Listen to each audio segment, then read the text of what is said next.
اعوذ باللہ من الشیطان الرجیم بسم اللہ الرحمن الرحیم ربی ادخلنی مدخل صدق واخرجنی مخرج صدق واجعل لی من لدنک سلطانا نصیرا اللہم صلی علی سیدنا محمد وعلی آلہ وصحابہ وازواجہ وبارک وسلم۔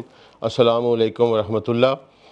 جیسا کہ میں نے آپ سے وعدہ کیا تھا کہ کربلا کے اسباب کے اوپر ہم نے جو سیریز لاسٹ ایئر کی تھی اس میں تقریباً 11 پارٹس ہم نے کیے تھے اور ہم پہنچے تھے مقام کربلا تک پیچھے سے اس کی ہسٹری کو لے کے چلتے ہوئے، اور امام حسین علیہ السلام کے قیام کے متعلق ہم نے آخری گفتگو کی تھی، اور آخری گفتگو میں میں نے بتایا تھا کہ حسین کو بنائے لا الہ الا اللہ یعنی لا الہ الا اللہ کی بنیاد کیوں کہا جا سکتا ہے۔ دوستو، یہ ایک ایسی غلط فہمی پھیلائی گئی ہے ہمارے معاشرے میں کہ اس کی طرف کوئی توجہ نہیں دیتا۔ جو اہل تشیع بھائی ہیں وہ بھی مصائب بیان کر کے آگے نکل جاتے ہیں، اور اہل سنہ کو تو اللہ نے شاید توفیق ہی نہیں دی ہوئی اس بات کو کرنے کی۔ تو اصل میں امام حسین علیہ السلام کو سمجھنے کے لیے لا الہ الا اللہ کو سمجھنا پڑتا ہے۔ جس نے لا الہ الا اللہ کا مطلب نہیں سمجھا وہ حسین کو نہیں سمجھ سکتا، اور جس نے حسین کو نہیں سمجھا وہ لا الہ الا اللہ کا مطلب نہیں سمجھ سکتا۔ حسین علیہ السلام کی جو قربانی ہے وہ صریحاً دین کے لیے قربانی ہے۔ میں آپ کو بڑے دکھی دل کے ساتھ یہ بات بتاتا ہوں کہ فنگر ٹپس پہ لے لیں، جو آپ کے بڑے بڑے پلرز آف اسلام تھے وہ سارے کے سارے بدل دیے گئے تھے۔ یزید کے دور میں نہیں، یزید سے پہلے اس کے باپ کے دور میں جو ہیں وہ بدل دیے گئے تھے۔ نماز بدل دی گئی تھی، ہمیں صحیح روایات ملتی ہیں کہ بغیر تکبیروں کے نماز پڑھی جاتی تھی۔ ایک میں نے آپ کو شاید پہلے واقعہ سنایا ہو، حالت یہاں تک پہنچی تھی کہ ابو ہریرہ نے جناب معاویہ کے دور میں معاویہ کے ابتدائی دور میں مکہ میں نماز پڑھائی، تو ایک شخص نے کہا کہ میں نے ایک احمق بوڑھے کے پیچھے نماز پڑھی ہے، اس نے 4 رکعتوں میں 22 تکبیریں کہی ہیں۔ تو جناب عبداللہ بن عباس نے سن کے کہا کہ تیری ماں تجھ پر روئے، اور یہ رسول اللہ صلی اللہ علیہ وسلم ابو القاسم کی سنت ہے۔ یعنی لوگ اصل طریقہ نماز کو بھول چکے تھے۔ اچھا جی، اس کے بعد حالات کی ستم ظریفی دیکھیے کہ پھر اس سے 4-5 سال بعد جب مروان مدینے کا گورنر تھا، تو وہ جب شہر سے باہر جاتا تھا تو جناب ابو ہریرہ رضی اللہ عنہ کو وہ گورنر مدینہ بنا کے اپنی جگہ پہ جاتا تھا، تو ابو ہریرہ بھی اس وقت تکبیروں کے بغیر نماز پڑھایا کرتے تھے۔ اس سے بڑی ستم ظریفی اور کیا ہو سکتی ہے؟ اچھا، یہ ہوگی حال آپ کے نماز کا۔ عید کا خطبہ جو ہے رسول اللہ صلی اللہ علیہ وآلہ وسلم کی سنت تھی کہ وہ عید کی نماز پڑھ کے خطبہ بیان کیا جاتا تھا۔ یہ چونکہ مولا علی علیہ السلام پر سب و شتم کرواتے تھے، امیر معاویہ کا یہ حکم تھا، تو لوگ نماز پڑھ کے تو نکل جاتے تھے، خطبہ نہیں سنتے تھے۔ انہوں نے اس کا طریقہ یہ نکالا کہ خطبہ جو ہے وہ نماز سے پہلے شروع کر دیا۔ اب میں آپ کو بتاؤں گا، اور ان لوگوں کی ذہنیت کو ایویلیویٹ آپ نے خود کرنا ہے۔ عید کا دن ہے، بزرگ صحابی جناب ابو سعید خدری عید کی نماز پڑھنے کے لیے گراؤنڈ میں آئے ہیں مدینہ کا گورنر مروان بن حکم ملعون جو ہے وہ نماز پڑھانے کے لیے اٹھا، اور اس نے ممبر پہ چڑھ کے خطبہ شروع کرنا چاہا۔ ابو سعید خدری نے اس کا بازو پکڑا اور کہا کہ یہ خلاف سنت ہے، اور اس نے آگے سے جو لفظ کہے مولویوں نے اس کے ترجمے میں بڑی ڈنڈی ماری ہے، اللہ تعالیٰ ان کو پلسرات کے اوپر روک کے پوچھے گا۔ اس نے کہا کہ جسے تم جانتے تھے وہ چلا گیا، یہ بات سیدھا رسول اللہ کیونکہ اس نے کہا کہ اللہ کے رسول کی سنت ہے، اس نے کہا یہ میں ٹائٹل میں یہ حدیث لگا کے اس کا نمبر بھی لگا دوں گا، اس نے کہا کہ جسے تم جانتے تھے وہ چلا گیا، یعنی کہ رسول اللہ صلی اللہ علیہ وسلم اب دنیا سے چلے گئے ہوئے ہیں، اب ہمارا سسٹم چلے گا۔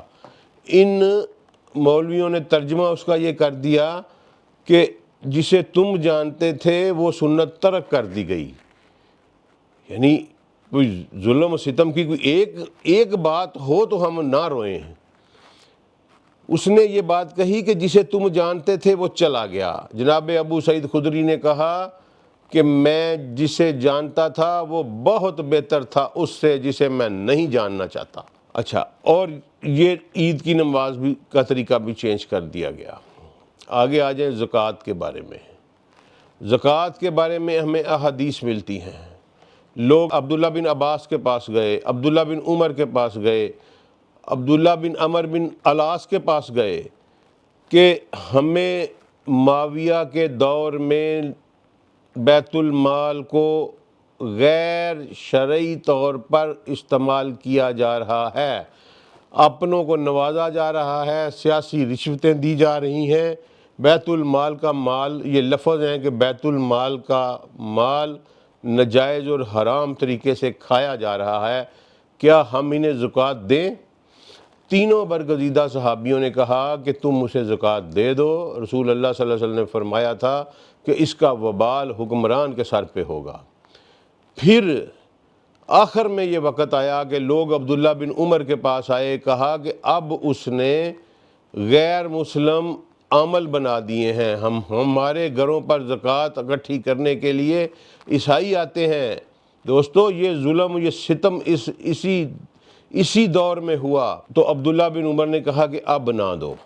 یہ ہو گئی آپ کی زکوٰۃ کا سسٹم۔ یہ میں پکی روایات ہیں، صحیح بخاری، صحیح مسلم، صحیح ستہ سے باہر نکلوں میں آپ کا مجرم ہوں۔ اس کے بعد حج پہ آ جائیں، نماز، زکوٰۃ، اب حج پہ آ جائیں۔ حج کے بارے میں عبداللہ بن عباس کی پکی ٹھٹھی روایت ہے۔ عبداللہ بن عباس نے میدان منی میں فرمایا کہ مجھے تکبیروں کی آواز نہیں آ رہی۔ لوگوں نے کہا کہ معاویہ نے حکم دیا ہے کہ کوئی بندہ اونچی آواز میں تکبیر نہیں کہے گا۔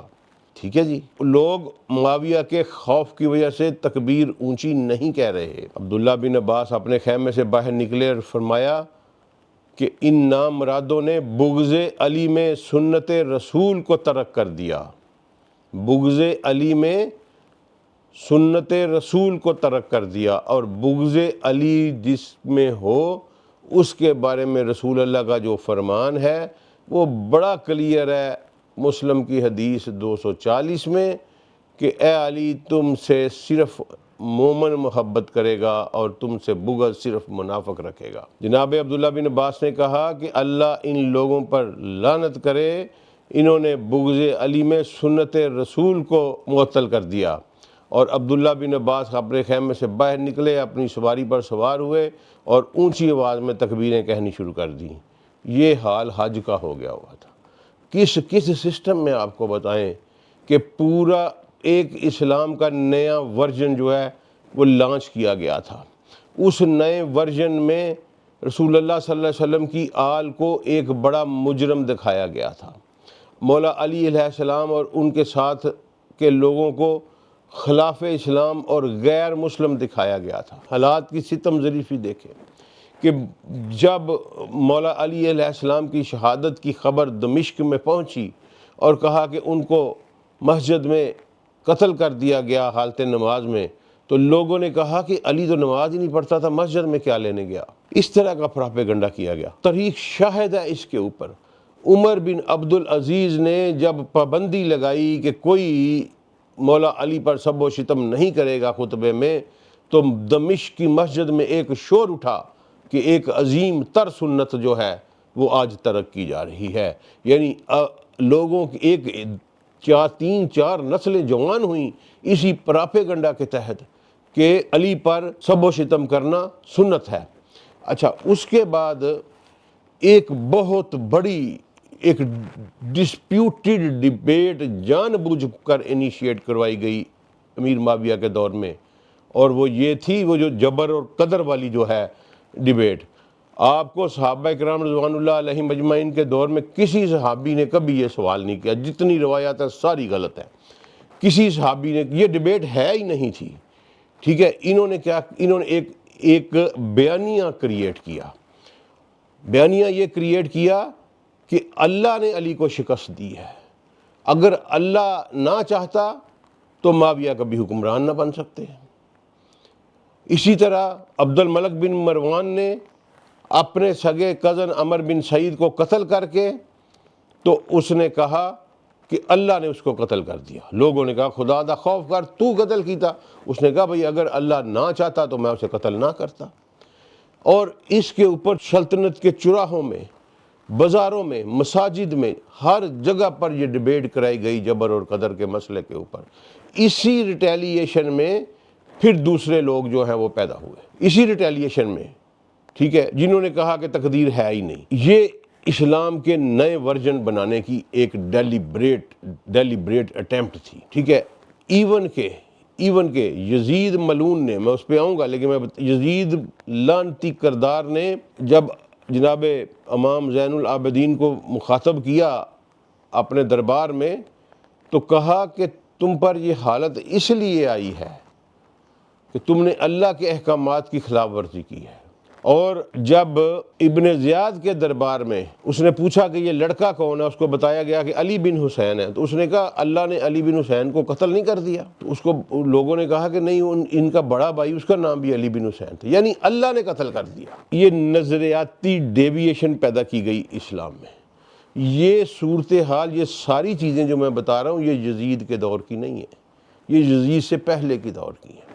اس لیے یزید کے خلاف امام کا قیام ایسے ہی ضروری تھا جس طرح نبی کریم صلی اللہ علیہ وآلہ وسلم پر دین کی تبلیغ ضروری تھی۔ کوئی شخص اگر اس میں ابہام پیدا کرنے کی کوشش کرے، اس کو منہ پہ جواب دے اس کا۔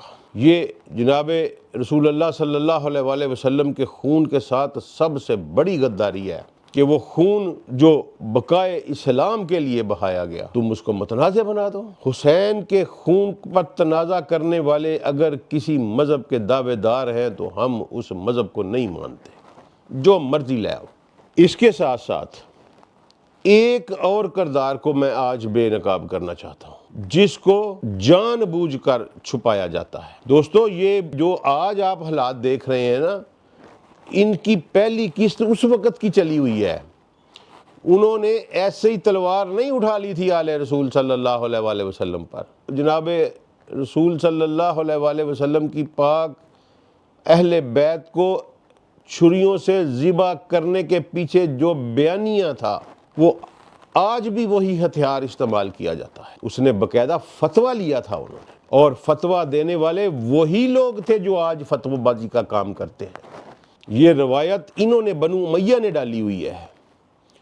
ایک شخص تھا قاضی ابو شریح، قاضی شریح کے نام سے مشہور ہے تاریخ میں، ٹھیک ہے۔ کچھ لوگ کہتے ہیں کہ اسے جناب عمر ابن الخطاب نے کوفے کا قاضی مقرر کیا تھا، لیکن میری تحقیق کے مطابق یہ بات قطعی طور پر غلط ہے، کیونکہ جناب عمر ابن الخطاب نے کوفے کی قضاء کا معاملہ قاضی جناب عبداللہ بن مسعود کو دیا تھا، اور عبداللہ بن مسعود کی فیور میں لکھا ہوا وہ خط آج تک تاریخ میں موجود ہے، جس میں جناب عمر بن خطاب نے اہل کوفہ کو مخاطب کرتے ہوئے کہا تھا کہ میں اپنی جان سے پیارا شخص تمہیں عطا کر رہا ہوں۔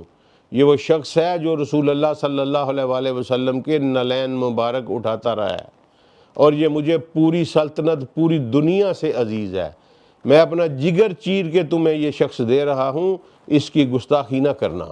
اور جناب عبداللہ بن مسعود چونکہ سیدنا عثمان رضی اللہ عنہ کے دور میں وفات پائی انہوں نے، اور ہمیں ایک بہت بڑا سٹرانگ ایویڈنس ملتا ہے کہ انہوں نے جناب ابو ذر غفاری کی پڑھائی تھی نماز جنازہ حج کے سفر پہ جاتے ہوئے، اس وقت سیدنا عثمان کا دور تھا۔ اس کا مطلب ہے کہ یہ کنفرم ہے کہ ان کی وفات سیدنا عثمان کے دور میں ہوئی ہے، کیونکہ سیدنا علی کے سے پہلے ہو چکی تھی۔ تو وہ جب تک سیدنا عمر رہے ہیں ہمیں کوئی دستاویزات ایسی نہیں ملتی کہ انہوں نے عبداللہ بن مسعود کو قاضی کے عہدے سے برخاست کیا ہو۔ اور جناب عبداللہ بن مسعود جب انہوں نے ابو ذر غفاری کو دفن کیا ہے وہ اس وقت کوفہ سے تشریف لا رہے تھے، تو اس کا مطلب ہے کہ وہ مسلسل کوفہ میں قیام پذیر تھے، لہٰذا ابو شریح کو جناب عثمان کے دور میں قاضی بنایا گیا، ٹھیک ہے، اور اس کے بعد پھر وہ مسلسل ان لوگوں کی آنکھ کا تارا رہا۔ اب اس کے کردار کو چھپایا کیوں جاتا ہے؟ میں آپ کو حیران کن معلومات دیتا ہوں۔ اس کے کردار کو سنی بھی چھپاتے ہیں، اس کے کردار کو شیعہ بھی چھپاتے ہیں۔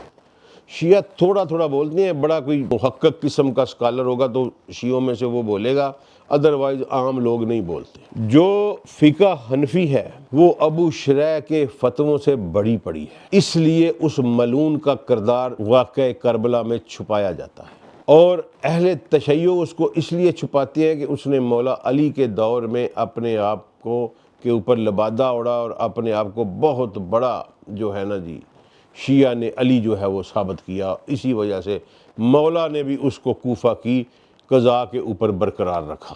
اس ملعون کو بلایا گیا، ابن زیاد نے بلایا اور اسے کہا کہ حسین باغی ہے، یہ جو آج حسین کی بغاوت کی بات کرتے ہیں نا، یہ لعنتی مردود شخص، اللہ ان کے ماؤں کے دودھ ان کے اوپر حرام کرے، ان کی جینیٹکس میں فرق آ گیا ہوا ہے، ٹھیک ہے، یہ لوگ اسی نظریے کے پیروکار ہیں، یہ اسی بیانیے کے ہولڈر ہیں۔ اس نے ابن زیاد نے قاضی ابو شریح کو بلایا اور اس نے کہا کہ حسین نے امیر کی اطاعت کے خلاف بغاوت کا اعلان کیا ہے، اس کے اوپر فتویٰ دو، یہ حدیث ہے۔ انہوں نے وہ حدیثیں جو صحیح، آج میں آپ کا یہ پورا کنسیپٹ کلیئر کروں گا کہ یہ جو کہتے ہیں کہ انہوں نے امیر کے خلاف بغاوت کی، ڈاکٹر اسرار احمد صاحب نے بھی اللہ تعالیٰ انہیں معاف فرمائے، میرا اپنا یہ حسن ظن ہے کہ انہوں نے اس سے رجوع کر لیا ہوا تھا، لیکن میں نے ان کی زبان سے خود سنا ہے، انہوں نے کہا کہ حسین، کسی بندے کا ریفرنس دے کے کہا کہ حسین اپنے نانا کی تلوار سے ہی قتل ہو گیا، اور پھر فرمایا ہاں وہ حدیث تو ہے کہ امیر کے خلاف جو بغاوت کرے وہ واجب القتل ہے۔ وہ عقل کے اندھو، وہ حدیث ہے جو امیر ہو، جو اسلامی امیر ہو۔ میں چونکہ قرآن کا اسٹوڈنٹ ہوں، آپ کو قرآن سے جس لے کے دوں گا۔ اللہ نے قرآن پاک میں کیا فرمایا کہ اطیعوا اللہ و اطیعوا الرسول و اولو الامر منکم، یہ بد دیانت لوگ منکم نہیں پڑھتے، اتنی آیت پڑھتے ہیں کہ اطیعوا اللہ و اطیعوا الرسول و اولو الامر، آگے لفظ ہے قرآن پاک میں، آپ چیک کر لیجئے، آگے لفظ ہے منکم، جو تم اطاعت کرو اللہ کی، اللہ کے رسول کی، اور اولو الامر کی جو تمہاری طرف سے ہو۔ منکم کا مطلب کیا ہے؟ اور جو تمہاری طرف سے ہو، یعنی وہ امیر جس کو مسلم امہ منتخب کرے، اور وہ امیر جو رسول اللہ صلی اللہ علیہ وآلہ وسلم کے رستوں پر چل رہا ہو، جو قرآن کے قوانین کو فالو کر رہا ہو، اس کے بارے میں سیدی رسول اللہ صلی اللہ علیہ وسلم نے فرمایا کہ اگر وہ ناک کٹا حبشی بھی ہو تو اس کی اطاعت کرنا، اور ہم بھی یہی کہتے ہیں۔ لیکن اگر کوئی تلوار کے زور پر آ کے بیٹھ جائے، کوئی ولی عہدی کے ذریعے اپنے مسلمانوں کے اقتدار کے اوپر قبضہ کر لے، کوئی ملوک بن کے ملک مسلمانوں کے اقتدار کے اوپر قبضہ کر لے، اور جو رسول اللہ صلی اللہ علیہ وآلہ وسلم کی سنت یا قرآن کی شریعت کو نافذ کرنا تو دور کی بات، جو خون بہا دے رسول اللہ صلی اللہ علیہ وآلہ وسلم کی اولاد کا، جو صحابہ کی متبرک بیٹیوں، تابعیوں کی بیٹیوں کے ساتھ زنا کروائے، جو مدینے کی پاک طیب بستی کو مباح قرار دے دے، جس کے دور میں مدینے میں صحابیوں کا قتل و غارت کیا جائے، جس کے دور میں ابو سعید خدری کی داڑھی نوچی جائے، جناب جابر بن عبداللہ کا گھر لوٹ لیا جائے، جناب عبداللہ بن مطیع کو قتل کیا جائے، جس کے دور میں خانہ کعبہ پر حملہ کیا جائے، جس کے دور میں کعبہ کا غلاف جلایا جائے، جس کے دور میں کعبہ پر پتھر پھینکے جائیں، یہ کہتے ہیں اس امیر کی اطاعت کرو۔ یہ ایسا بے غیرتی والا بیانیہ اہل سنت والجماعت اٹھائی پھرتی ہے کہ کوئی بھی ظالم حکمران تمہارے اقتدار پہ قبضہ کر لے، چاہے وہ تمہاری بیٹیوں کو اٹھا کے لے جائے، تم اس کے خلاف بول نہیں سکتے۔ یہ کس نے بنایا؟ میں آپ کو بتا دیتا ہوں۔ یہ ابو حنیفہ کی آڑ لے کے، وہ جو دو دکاندار تھے نا، ابو یوسف اور ابو محمد، جنہوں نے ابو حنیفہ کے نام لے کے فقہ حنفیہ چھاپی ہوئی ہے، ابو حنیفہ نے کوئی کتاب نہیں لکھی، اور اگر کوئی کتاب لکھی ہے تو ہم تک نہیں پہنچی۔ ایک کتاب بھی ایسی نہیں ہے جو امام ابو حنیفہ رحمۃ اللہ علیہ نے لکھی ہو۔ امام ابو حنیفہ پر اللہ کے لاکھوں کروڑوں درود و سلام، ان کے لیے ایک ہی کافی ہے۔ انہوں نے فرمایا تھا کہ زید بن علی کے ساتھ نکلنا ان اموی بادشاہوں کے خلاف ایسا ہی ہے جیسے رسول اللہ صلی اللہ علیہ وسلم کے ساتھ غزوہ بدر میں نکلنا۔ امام زید کی جس طرح انہوں نے حمایت کی، امام ابو حنیفہ کے بارے میں کوئی ڈاؤٹ نہیں ہے۔ ان کے یہ دو جو شاگرد تھے، انہوں نے وہ عہدے قبول کر کے اور پھر امام ابو حنیفہ کی آڑ لے کے فقہ حنفیہ تحریر کی ہے۔ اچھا، یہ جو آگے چلتے ہیں، ہم شریح کی بات کر رہے تھے۔ شریح کو بلایا گیا اور اسے کہا کہ فتویٰ دو۔ اس نے کہا کہ مجھے ایک دن کا جو ہے نا وہ ٹائم دو سوچنے کا۔ انہوں نے کہا ٹھیک ہے، تم ٹائم لے لو۔ وہ گھر گیا تو اس کے پیچھے 80,000 دینار کی تھیلی اس کو بھیجی گئی، ٹھیک ہے جی۔ وہ تھیلی اس نے رکھ لی، گھر پہ پہرا لگا دیا گیا اس کے۔ صبح دوبارہ اس کو طلب کیا گیا، ٹھیک ہے، اسے کہا گیا تو اس نے اپنا ایمان جو ہے وہ بیچ دیا، اور اس نے قتل حسین کے فتوے پر اس لعنتی کردار نے دستخط کیے۔ وہ فتویٰ لے کے پھر اہل کوفہ میں گھمایا گیا، لوگوں کو دکھایا گیا کہ حسین واقعی واجب القتل ہے۔ یہ کوئی آپ کو نہیں بتاتا، کوئی آپ کو نہیں بتاتا، اس لیے کہ دونوں فرقوں کی جان جاتی ہے یہ بات بتاتے ہوئے۔ قاضی ابو شریح کا فتویٰ لے کے، اور وہ شخص تھا کہ سیدنا عثمان کے دور سے لے کر یزید ملعون کے دور تک وہ مسلسل کوفہ کا قاضی چلا آ رہا تھا۔ اب آپ دیکھیں کہ اس میں کتنے حوادث آئے رستے میں، کیا کچھ ہوا، لیکن اس بندے میں کیا فن تھا کہ وہ تقریباً 55-60 سال جو ہے وہ رہا۔ اس کا 35 اور 60 کتنے ہو گئے؟ تقریباً 25-26 سال، ٹھیک ہے جی۔ اگر سیدنا عثمان کے بھی 8-10 سال ڈال لیں تو یعنی کوئی 30-35 سال کے قریب وہ اس عہدے پہ برقرار رہا، ٹھیک ہے۔ اس کے بے تحاشا فتوے فقہ حنفی میں شامل ہیں، اس لیے اس کا یہ کردار نہیں بیان کیا جاتا۔ یہ سارا بیانیہ اسی کا تھا، اسی نے یہ فتوے کے اوپر دستخط کیے اور جناب امام حسین علیہ السلام عالی مقام کو واجب القتل قرار دیا، اور پھر وہ اس فتوے کی آڑ لے کے اعلان کیا گیا کوفہ کے پورے شہر میں کہ کوئی بالغ مرد جو لڑنے کے قابل ہے وہ شہر میں نہ رہے، اگر کوئی شہر میں پایا گیا تو اس کے اہل و عیال سمیت وہ قتل کر دیا جائے گا۔ یہ بنیادی وجہ تھی اہل کوفہ کی غداری کی، ٹھیک ہے جی۔ ایک وجہ قاضی ابو شریح کا فتویٰ، اور دوسرا یہ سرکاری حکم کہ جو شخص بھی پایا گیا اس کے اہل و عیال سمیت قتل کر دیا گیا تھا۔ یہ جو تھے اہل کوفہ، ان کا کردار واقع ہی کمزور ہے، ہم یہ نہیں کہتے کہ یہ بے قصور ہے۔ بہرحال یہ اس خوف کا شکار ہوئے، اور ایک وقت کے جناب مسلم بن عقیل کی 40,000 بندے نے بیعت کی، اور ایک وقت کے مسلم بن عقیل کو کوئی گھر میں ٹھہرانے پہ، پانی کا گلاس پلانے پہ تیار نہیں تھا۔ یہ اہل کوفہ کے مزاج کی مطلون مزاجی کوئی سمجھ میں نہیں آتی۔ جو کچھ مرضی تھا اس وقت تک ابن زیاد کے پاس اپنا لشکر کوئی نہیں تھا، کوئی 100-200 ذاتی گارڈ ہوں گے، اس کے علاوہ کوئی نہیں تھا۔ نہ کوئی فوج دمشق سے آئی، نہ بصرہ سے آئی، نہ مصر سے آئی، ٹھیک ہے۔ یہ سارے کے سارے اہل کوفہ ہی تھے۔ اہل کوفہ کیوں گئے اللہ تعالیٰ ان سے پوچھے گا، لیکن یہ وہی اہل کوفہ ہیں جو شیعہ نے علی کا دم برتے تھے، اس میں کسی قسم کی کوئی مبالغہ رہی نہیں، ٹھیک ہے، اور نہ ہی آج کے جو اہل تشیع ہیں ان کو غصہ کرنا چاہیے، جس نے جو کیا وہ بھرے گا۔ یہ یہاں سے آغاز ہوتا ہے اس کربلا کے فزیکل ایونٹ کا، جس کا نتیجہ یہ نکلا کہ آل رسول تپتی ریت کے اوپر ذبح کر دی گئی، اور بے گرو کفن جو ہیں وہ تمام لاشیں چھوڑ دیے گئے۔ آج کے لیے اتنا ہی۔ میں جاتے جاتے ایک آپ کی خدمت میں گزارش کرنا چاہتا ہوں کہ ہم نے اپنی ویب سائٹ لانچ کی ہے عبدالسلامعارف.com کے نام کے اوپر۔ یہ پوری کی پوری پلے لسٹ اس ویب سائٹ پہ بھی موجود ہے، یوٹیوب چینل پہ بھی موجود ہے، اور انشاءاللہ یہ جو ہے ہمارا سیریز، یہ ان قریب 1-2 مہینوں میں ہم اس کو کتابی شکل میں بھی دے رہے ہیں، تو وہ بھی مارکیٹ میں آ جائے گی۔ تو میری گزارش ہے کہ آپ اگر کنٹینٹ دیکھنا چاہیں تو ویب سائٹ عبدالسلامعارف.com کو وزٹ کریں، اس کو سبسکرائب کریں، اور دوسری گزارش یہ ہے کہ برائے مہربانی تھوڑی سی سپیڈ بڑھائیں چینل کو سبسکرائب کرنے کی۔ آج میں نے دیکھا ہے 50% ویورز جو ہیں وہ نان سبسکرائبر ہیں۔ ایک بٹن دبا دیں، آپ کا کچھ نہیں جاتا، مہربانی ہوگی آپ کی۔ السلام علیکم ورحمۃ اللہ وبرکاتہ۔